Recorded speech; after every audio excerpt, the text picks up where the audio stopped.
নমস্কার, শুরু করছি আজকের পর্বের বাংলা বলছে।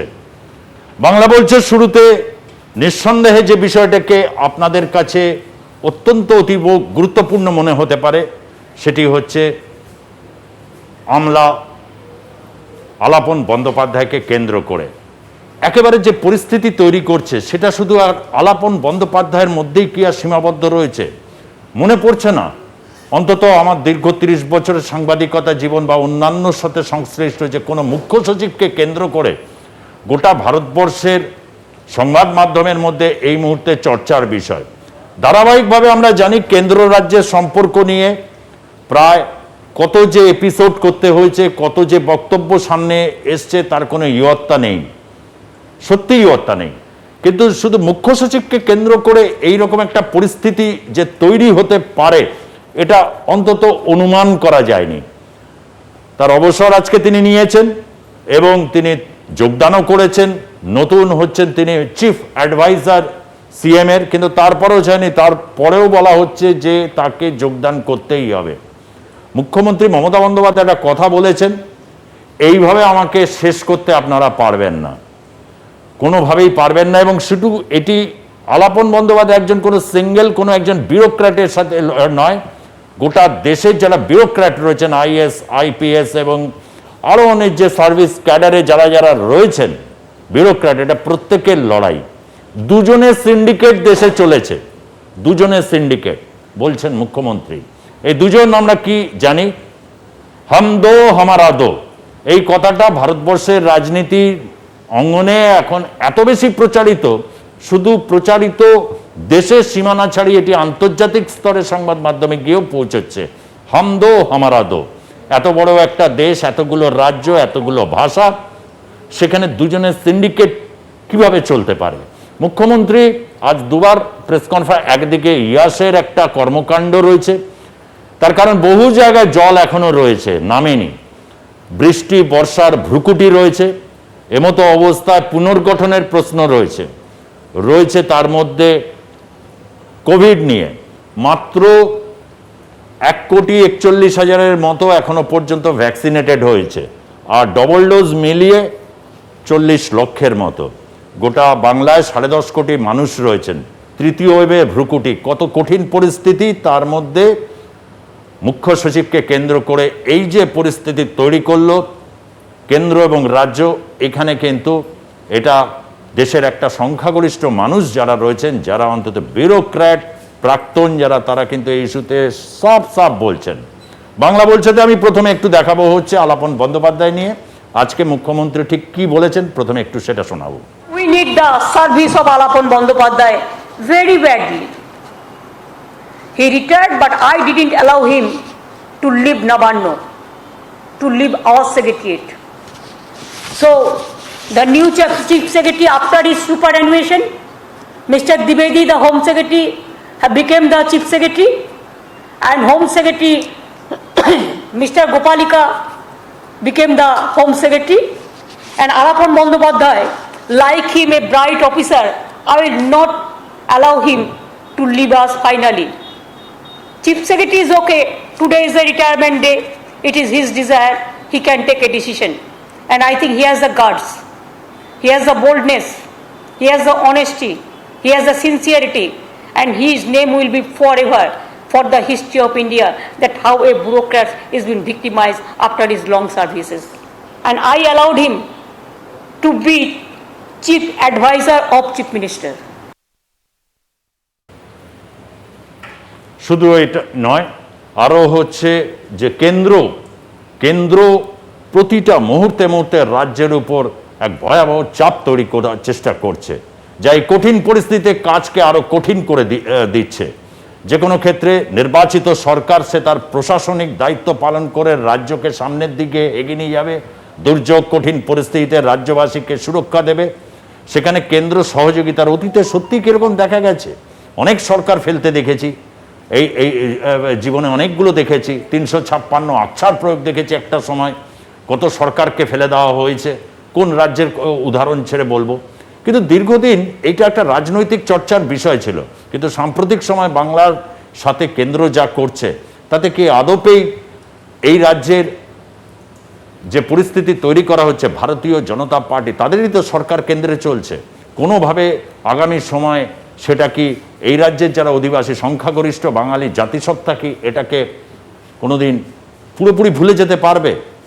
এই প্রশ্নে বিতর্কে যাবার আগে আরও একবার শোনাবো মুখ্যমন্ত্রী মমতা বন্দ্যোপাধ্যায় কেন্দ্রের অ্যাটিটিউড সম্পর্কে কি বলছেন। সংক্ষেপে আরও একটা বক্তব্য তার তুলে ধরবো আপনাদের কাছে। प्रतिशोधमूलक आचरण एवं प्रतिशोधमूलक आचरण ये है कि इतना निर्दय, इतना निर्मम प्राइम मिनिस्टर मैंने नहीं देखा, होम मिनिस्टर मैंने नहीं देखा जो ममता को खिलाफ में है। इसी के लिए उसको चीफ सेक्रेटरी पर उसको ब्यूरोक्रेट्स को भी अटैक करने पड़ता है। This is too much. Why you don't like Mamata Banerjee? That's why you are defeated? That's why you know that you are nowhere in Bengal? That's why.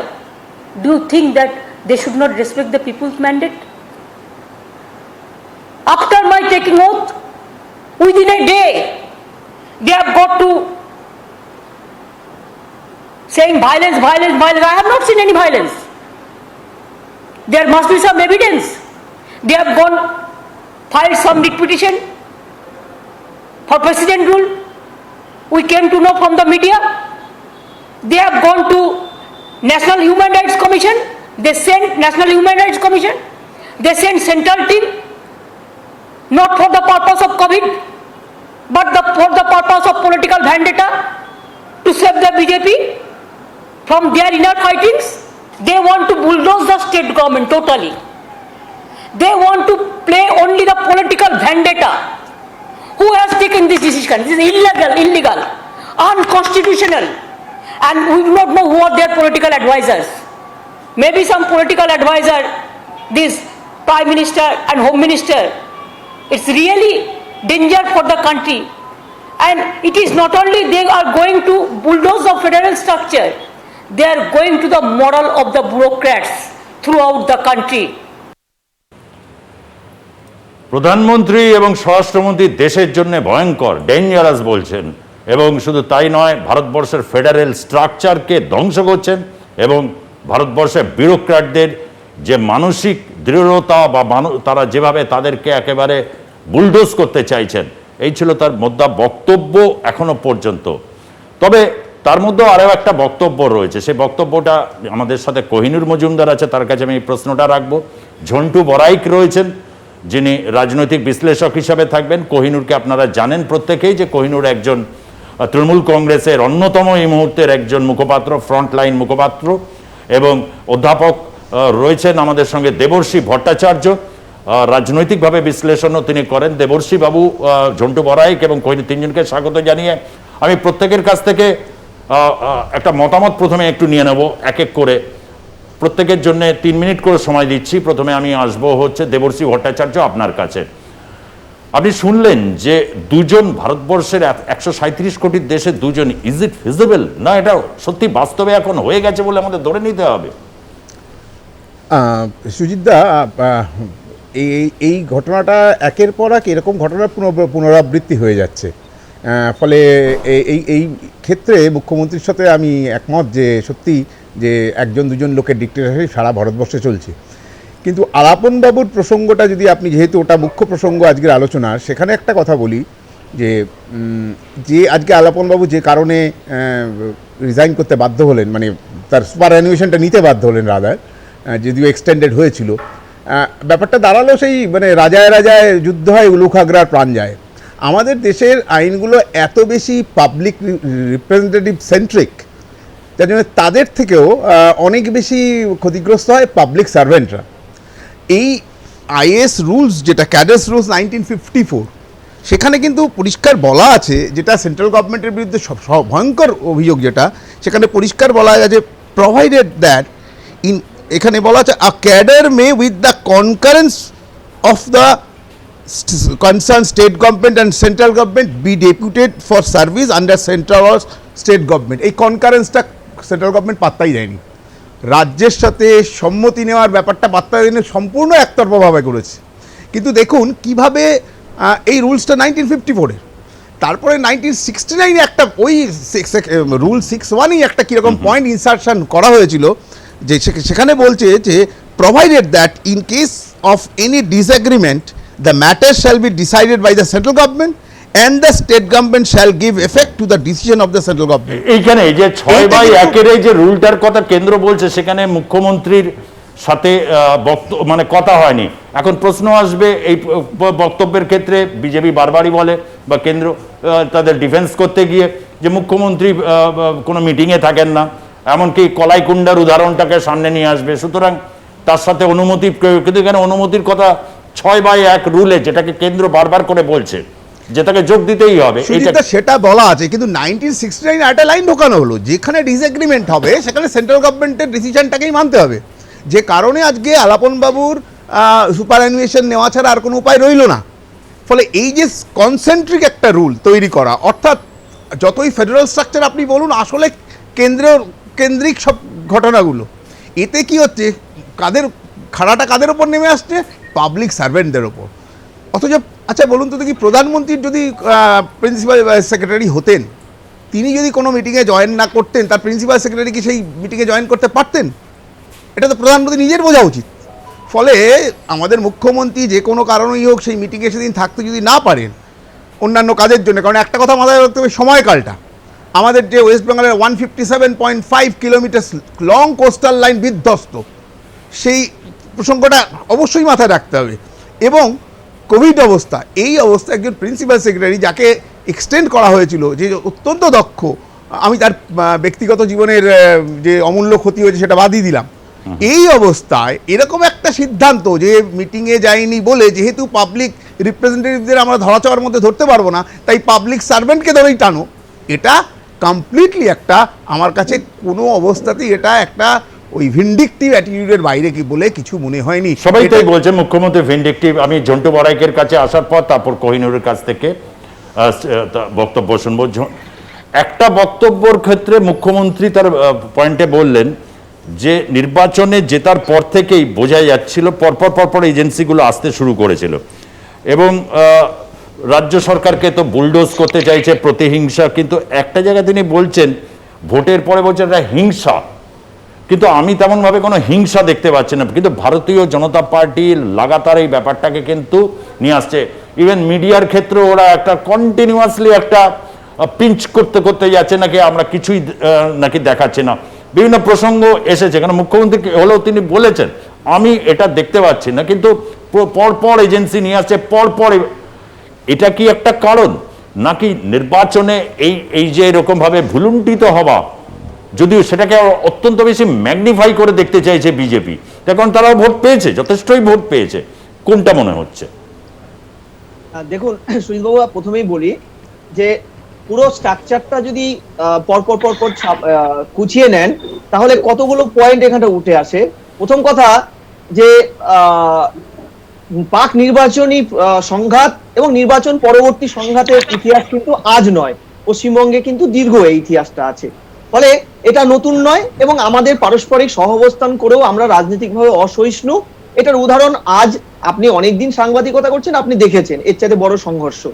ফলে এই অ্যাসপেক্টে দাঁড়িয়ে যখন নির্বাচনের পরে কিছু ঘটনা হয়েছে, আমি কিন্তু দায়িত্ব নিয়ে একটা অরাজনৈতিক প্রেক্ষাপট থেকে পরিষ্কার বলছি যে এইবারই হয়তো প্রথম যে আমিও তো কতগুলো নির্বাচন দেখেছি, এখানে কিন্তু রাজ্য সরকার একটা ভালো ভূমিকা নিয়ে এই সংঘর্ষটাকে ট্যাকেল করেছে। ফলে আজকে সেন্ট্রাল গভর্নমেন্ট থেকে যে সমস্ত সংস্থাগুলো একের পর এক আসছে, তার কিন্তু দুটো অ্যাসপেক্ট আমার মনে হয় হচ্ছে। একটা অ্যাসপেক্ট হচ্ছে, প্রথম কথা, নির্বাচনে হেরে যাওয়ার পরে যে তাদের যে একটা বড় অংশের বিগ সেকশনের যে তাদের সমর্থক যারা বসে পড়েছে, তাদের মধ্যে একটা নতুন করে অক্সিজেন দিয়ে দেওয়া। দ্বিতীয়, সেন্ট্রালের যে কেন্দ্রীয় যে বিজেপির যে কেন্দ্রীয় নেতৃত্বের যে ব্যর্থতা, এই নির্বাচনটাকে পুরোপুরি ট্যাকেল করতে গিয়ে, যারা রাজ্য নেতৃত্বের উপরে প্রায় ভরসাই করেনি, বলা হতো কেন্দ্রের থেকে হেডমাস্টার মশাই এসে এখানে ক্লাস করে যাচ্ছেন, তাদের উপরে যদি রাজ্যের কোনো কর্মকর্তা আঙ্গুল তোলেন, তার আগেই কিন্তু এই ধরনের স্ট্রাকচারাল একটা জায়গা তৈরি করে দিয়ে গুলিয়ে ফেলা হচ্ছে, অর্থাৎ প্রশ্নগুলো যাতে না করা যায়। এটা কিন্তু দুটো জিনিস বুঝতে হবে। তৃতীয়, সুজিত বাবু, এখানে একটু আগে কথা হচ্ছিল, লাস্ট 3 দিন 4 দিন ধরে আমরা 54 আইনটা 69 আইনগুলো ঘাটছিলাম। এখানে একটা জিনিস বুঝুন, যখন 54 ক্যাডার একটা যখন ভারতবর্ষে ইমপ্লিমেন্ট করা হলো, তার আগে কিন্তু ভারতবর্ষে প্রচলিত একটা আইন ছিল ব্রিটিশ ক্যাডার অ্যাক্ট। আমরা পুরো জানি এর আগে যখন মারিও পরিস্থিতি চলছিল প্লেগ ব্রিটিশ শাসনে, তারা প্লেগ কন্ট্রোলের পরিবর্তে তাদের আমলা দিয়ে কিন্তু সেটার ভারতীয় যে বিপ্লবী বা স্বাধীনচেতা ভারতীয়দের কার্যকলাপকে তুলনামূলকভাবে দমন করারই তাদের একটা এম নিয়ে কিন্তু আমলাতন্ত্রকে ব্যবহার করত। এবং আমরা জানি ওই সময় এই মারিও পরিস্থিতি, প্লেগ মারিও পরিস্থিতিতে ভারতবর্ষের একাধিক মনীষী, বাংলার একাধিক মনীষী বারবার ব্রিটিশ সরকারকে চিঠি করে একটা জিনিস পয়েন্ট আউট করছিল যে এই মারিও পরিস্থিতিতে যেসব জায়গায় প্লেগে বিধ্বস্ত মহারাষ্ট্র কিংবা বাংলার একটা অংশ, সেখানে যেন মানবিক মুখ সম্পন্ন আমলাদের আনা হয়, কারণ এই আমলারাই তো একটা bridge between government and public. এই জায়গাটায় পরবর্তীকালে ভারতে যখন স্বাধীনতা পায় 54-তে, কিন্তু জাস্ট একটা রিপ্লিকা আনা হয় ব্রিটিশ ক্যাডার অ্যাক্টের, কিন্তু সেখানে কিছু কিছু পয়েন্ট অ্যাড করা হয় উল্লেখযোগ্য। তার একটা বড় পয়েন্ট হচ্ছে মানবিকতা। আজকে আমরা যে জায়গাটা দেখলাম আলাপনের ইস্যুটায়, একটা ক্যাডার অ্যাক্টে ভারত সরকারের যথেষ্ট একটা ভালো জায়গা আছে, তিনি তারা পাহাড়ের উপর থেকে বসে এই ধরনের নির্দেশ দিতে পারেন, কিন্তু মানবিকতার অ্যাসপেক্টটা যদি তাকিয়ে দেখেন, তাহলে এই ধরনের একটা পরিস্থিতি যেখানে দ্বিমুখী আক্রমণ হচ্ছে একটা রাজ্যে, ভারতবর্ষে সারা পৃথিবী ব্যাপী এমন একটা কোলাপস অবস্থা আর্থিক দিক থেকে, সামাজিক দিক থেকে, সেই জায়গায় গিয়ে কি ব্রিটিশ আইনের বাইরে গিয়ে যে মানবিক টার্মটা, যেটা ভারত রাষ্ট্র স্বাধীনতার পরে আমরা বারবার ইনক্লুড করেছিলাম ক্যাডার অ্যাক্টে, পুলিশ অ্যাক্টে, জমি ল্যান্ড অকুপাই অ্যাক্টে, সেটা কি আমরা ভায়োলেট করলাম না? এটা কিন্তু বোঝার আছে। আইন যাই বলুক, আইনের পরিভাষা যাই বলুক, একটু আগে উনি বলছিলেন কনকারেন্স, বেশ ভালো কথা। এই যে আপনি যুক্তরাষ্ট্রীয় পরিকাঠামোর কথা বলেন, আমরা ফেডারেল কথা বলি, এগুলো কথা তো ভারী ভারী কথাবার্তা, কিন্তু এটার মধ্যে একটা সহজ বাংলা তো আছে। সেই সহজ বাংলাটা হচ্ছে যৌথ।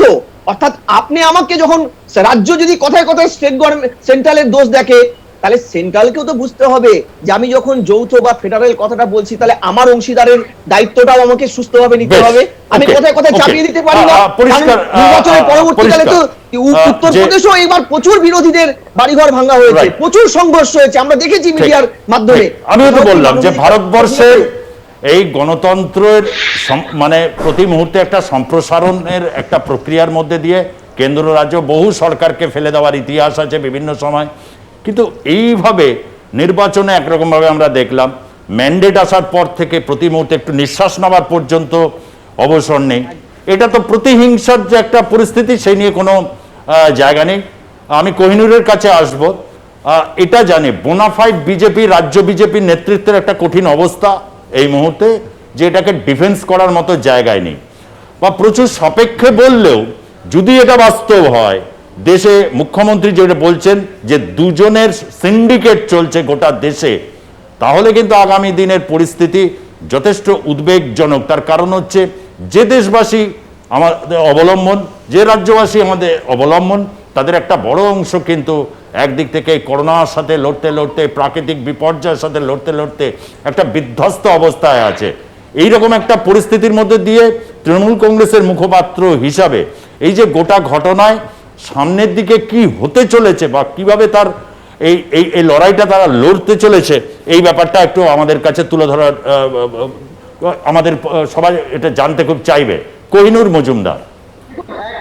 একটা জিনিস আমাদের তো খুব পরিষ্কার যে এই যে সরকার চলছে কেন্দ্রে, সে সরকারের ব্যর্থতার লিস্ট লম্বা।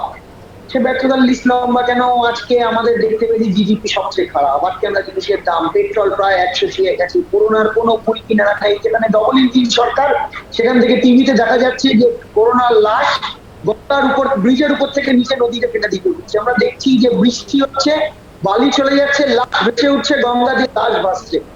তো একটা সরকার যেখানে ব্যস্ত, কিসের জন্য ব্যস্ত? নিজের অবদানটা ঢাকার জন্য। আজকে পশ্চিমবাংলায় মমতা বন্দ্যোপাধ্যায়ের সরকার বিজেপি এত করলো, ডজন ডজন মন্ত্রী, শয়ে শয়ে, এত টাকা, এত পয়সা, বাইক, এত ডিস্ট্রিবিউশন, সবকিছু কমিউনাল দাঙ্গা করা থেকে শুরু করে সবকিছু করার পরে যে হেরে যাওয়ার পরে হাতটা হজম হচ্ছে। আপনি দেখুন জেতার পর, তৃণমূল কংগ্রেস এখানে জেতার পর একটা কেস, যে কেসটা মানে একদম খোলা চোখে যে কেউ বলে দেবে এই গ্রেপ্তারটা বেআইনি, এই গ্রেপ্তারটা কোর্টে গিয়ে টিপে যান, সেটাকে সুপ্রিম কোর্ট পর্যন্ত গিয়ে মুখে চুনকালি মেখে আসতে দিল।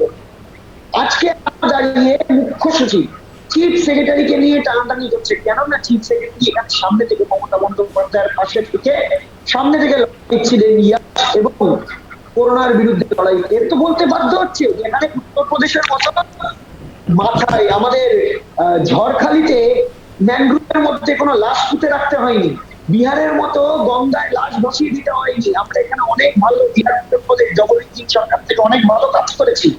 সেই জায়গাটায় ডিস্টার্ব করতে হবে স্রেফ। আজকে আপনি কারণ বলুন, আইনের দিকে আমি যাচ্ছি, এখানে আইন করা আছে, একটা নৈতিক দিকে কারণ বলুন, কি কারণে আপনি সেন্ট্রাল গভর্নমেন্টে নিয়ে যেতে চাইছেন? একজন 3 মাস এক্সটেন্ড করেছেন আপনি, আপনার সরকার তাকে 3 মাস এক্সটেনশনের অ্যাপ্রুভাল দিয়েছে কেন না কোভিড ম্যানেজমেন্ট সিস্টেমের সঙ্গে বাংলায় কাজ করার জন্য। আর আপনি লজ্জা মাথা খেয়ে নিজের থুতু নিজে ছেটে কি করতে রিটায়ারমেন্টের দিন আপনি নিয়ে যেতে চাইছেন। আমি দায়িত্ব নিয়ে বলছি, এই 4টে পুলিশ অফিসার নিয়ে করতে গেছিল, মুখে চুনকালি দিয়েছে। আবার আজকে আলাপন বন্দ্যোপাধ্যায়কে নিয়ে টার্গেট করেছিল, বাঙালি শিক্ষারা অত সহজে চলে যায় না, আবার চুনকালি মারছে। এই নির্বাচনে হেরে যাওয়ার পর ভারতীয় জনতা পার্টি এই হারটাকে মেনে নিতে পারছে। প্রচুর ইনভেস্টমেন্ট, এই প্রচুর ইনভেস্টমেন্টের পর পাবলিক যদি কানের গোড়ায় দুটো চড় মেরে বাংলা থেকে তাড়িয়ে দেয়, তার তো লজ্জা লাগবে, তার তো বুকে ব্যথা লাগবে। এই বুকে ব্যথার থেকেই পেনাল্টি বক্সের মধ্যে যাতা লেনজি মারছে এই বিজেপির সঙ্গে। ওকে, আমার মনে হয় এই যে আজকে জননেত্রী বলেছে, শেষ করছি, আজকে জননেত্রী বলেছেন এই হাম দো হামারে দো, এটা তো বলছে, এটা তো চলছে, এটা তো সিন্ডিকেট চলছে, আমাদের দুজনের সিন্ডিকেট, একজন হিটলার একজন মুসলিনি, দেশটাকে একনায়কতন্ত্রের পথে নিয়ে যাচ্ছে। কিন্তু চিন্তা করবেন না, বাংলা বলে না what Bengal things India things tomorrow, what Bengal has thought on 2021, India কিন্তু ধীরে ধীরে 2024 এর দিকে এগোচ্ছে।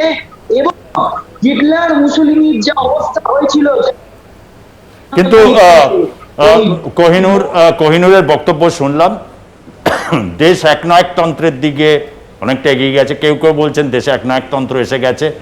কিন্তু যা বক্তব্য মুখ্যমন্ত্রীর বা ইয়েতে একনায়ক না মানে দ্বিনায়কতন্ত্র কায়েম হলো কিনা, অর্থাৎ দুজনের সিন্ডিকেট, এই ব্যাপারটা এখন কিন্তু খুব গুরুত্বপূর্ণ। আমলারা থেকে শুরু করে মানুষ ব্যতিব্যস্ত, কোথাও হচ্ছে সাধারণ মানুষের, এটা কি হচ্ছে দেশে? এই প্রশ্নটা ওটা খুব অস্বাভাবিক কিছু নয়। এবং তার সাথে সাথে ইত্যবসরে যে প্রশ্নটাকে ঘিরে মানুষের মধ্যে একটা খুব প্রশ্ন এসেছে যে একটা নতুন ধরনের ন্যারেটিভ তৃণমূল কংগ্রেস কি তৈরি করেছে? মানে বারবার কোহিনুরের বক্তব্যও শুনলাম যে বাঙালিকে এইভাবে শিরদাঁড়া নুব্জ করা যায় না। আলাপনবাবু নিজে একজন খুব দক্ষ একজন মানুষ, তার বাংলা ভাষা চয়ন লেখনী একেবারে যাকে বলা হয় সত্যি খুব কাব্যিক, অসাধারণ ছন্দময় গদ্য তিনি লিখতে পারেন, বলতেও পারেন। কোথাও একটা জায়গায় সেন্টিমেন্টে লেগে গেল বাঙালির, এবং একটা স্পেস যেন তৈরি হয়ে গেল। তৃণমূল কংগ্রেস এই নির্বাচনে জিতে আসার আগে থেকেই আমরা দেখতে পাচ্ছিলাম যে ভারতবর্ষে একটা জাতীয়তাবাদের নতুন ন্যারেটিভ যেন তৃণমূল কংগ্রেস তৈরি করতে চাইছে, যেটা অতীতে বাংলায় চর্চা। এই তো বছরে কেন এই সুযোগগুলো বারবার বিজেপি করে দিচ্ছে? কি চাইছে তারা? এই প্রশ্নটা বারবার করে আমাদের চেজিং করতেই হচ্ছে। তার কারণ হচ্ছে যে বাংলা যেহেতু বলতে চাইছে, এই প্রশ্নে বাংলা বলতে চাইছে, এই যে এটা করলেন, এটা কি ঠিক হলেন? এরপর নিঃসন্দেহে আরেকটা বিষয় আসবে যে সন্ত্রাসের যে প্রশ্নটা, মুখ্যমন্ত্রী বলেছেন যে আমি তেমনভাবে দেখতে পাইনি, তেমনভাবে বলেছেন যে আমি দেখতেই পাইনি, কিন্তু বিষয়টা বলেননি। হাইকোর্টে ইতিমধ্যে 3 সদস্যের বেঞ্চ এবং আগামীকালে রাজ্য সরকারকে জমা দিতে বলেছে। অর্থাৎ কোথাও একটা কিন্তু রাজনৈতিকভাবে এই লড়াইটাই কিন্তু এখনো চলছে, নির্বাচনের পর ওটা শেষ হয়নি। ফিরছে বিরতির পর, সঙ্গে থাকুন।